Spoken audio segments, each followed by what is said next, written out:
Swastiastu. Kembali lagi bersama Tiang Kadek Yuda Kasika, penduduk non-PNS di Kantor Kementerian Agama Kabupaten Tabanan.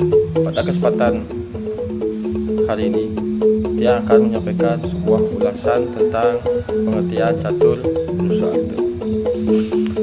Umat sedharma yang berbahagia, catur prusada adalah 4 kekuatan atau dasar kehidupan menuju kebahagiaan, yaitu dharma, artha, karma, dan moksa.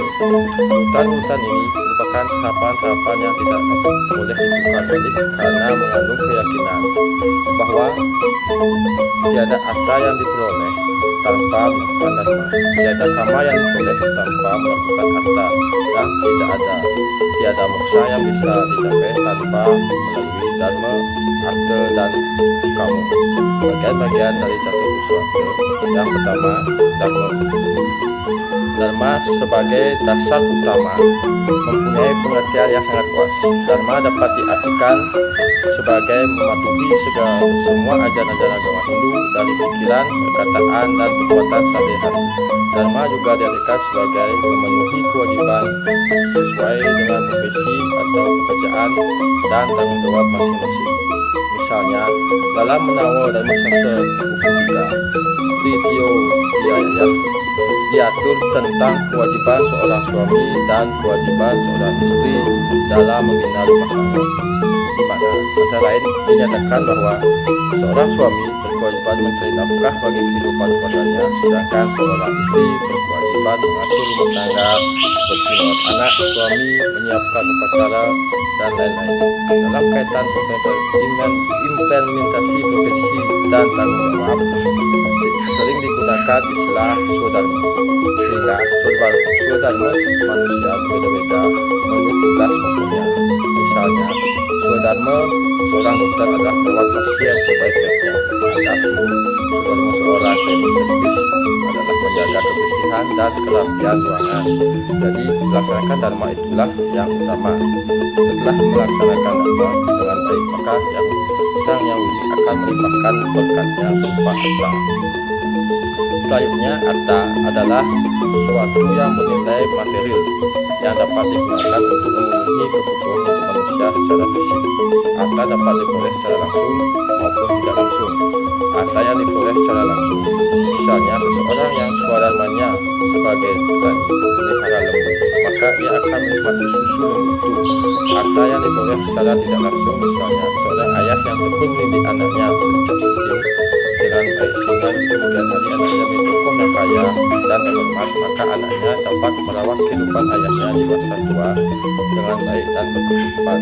Artha yang cukup dapat digunakan untuk memenuhi kama. Yang ketiga adalah kama, artinya kebutuhan hidup berupa sanang, pangan, papan, perumahan, sosial, spiritual, kesehatan, dan pendidikan. Semakin banyak artha yang diperoleh, maka manusia semakin leluasa memenuhi kama. Apabila dharma, artha, dan kama sudah dicukupi dengan baik, maka tercapailah kehidupan yang bahagia, lahir dan batin, yang lazim disebut sebagai muksatam jagadita, yaitu dharma. Pakar filosofi barat seperti Sperman dan Bacon menamakan kehidupan seperti ini adalah living virtue, di mana unsur-unsur spiritual, etimologial, intelektual, fisikal, dan sosial dipelihara secara baik dan terpenuhi dengan baik, bagaimana di urutan catur prusada itu baik, misalnya mendahulukan artha dari dharma. Dalam keadaan ini, manusia akan menempuh segala cara untuk memperoleh artha, artinya tidak lagi berdasarkan ajaran agama. Misalnya memperoleh artha dengan cara mencuri, menipu, merampok, korupsi, dan lain-lain. Artha yang dengan cara ini atau dharma tidak akan kekal dan akan menyengsarakan hidup di kemudian hari. Kesengsaraan itu macam-macam, berbentuk skala maupun skala. Yang berbentuk skala misalnya seorang perampok yang tertangkap akhirnya masuk penjara.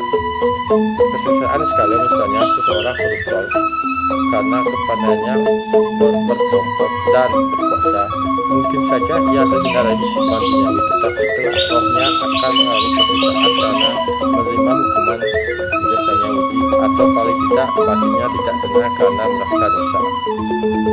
Selanjutnya yang keempat adalah moksa. Menurut kitab-kitab Upanishad, moksa adalah keadaan atman yang bebas dari segala bentuk ikatan dan bebas dari samsara. Ia dimaksud dengan atman dengan roh, jiwa, sedangkan hal-hal yang termasuk ikatan yaitu pengaruh panca indera, pikiran yang sempit, keakuan, ketidaksadaran pada hakikat Brahman Atman, cinta kasih selain kepada sang yang wujud, rasa benci, keinginan, kegembiraan, kesedihan, kekhawatiran atau ketakutan, dan hayalan. Moksa dapat dicapai oleh seseorang baik selama ia masih hidup disebut punya mukta, maupun setelah meninggal disebut hijada mukta. Jika selama masih hidup seseorang itu mencapai moksa, maka ia telah mencapai tingkat moral yang tinggi. Kehidupannya sempurna, penuh dengan kesenangan, serta terbebas dari 11 ikatan yang disebutkan di atas, memandang dirinya ada pada semua makhluk, memandang dirinya ada pada alam semesta. Kesenangan juga tercapai karena pengetahuan dan kesadaran bahwa Brahmanlah Atman yang ada di dirinya. Jika moksa dicapai dengan setelah meninggal dunia, terjadilah proses menyatunya Atman dengan Brahman sehingga Atman tidak lahir kembali sebagai makhluk ataupun atau terbebas dari samsara. Disebut juga sebagai pendamaian abadi. Moksa adalah tujuan hidup manusia tinggi dapat dicapai oleh seseorang bila yang pertama mampu membebaskan Atman dari ikatan, mempunyai pengetahuan utama tentang Brahman, melaksanakan disiplin kehidupan yang suci. Oleh karena itu, moksa juga dikatakan sebagai pahala yang tertinggi dari Sang Yang Widi atas karma manusia utama suatu anugerah yang mulia. Maka dengan demikian dapatnya simpulkan bahwa pesan nama yang ada dalam dan semoga dapat menambah pemahaman kita tentang ajaran yang telah dia sampaikan di atas.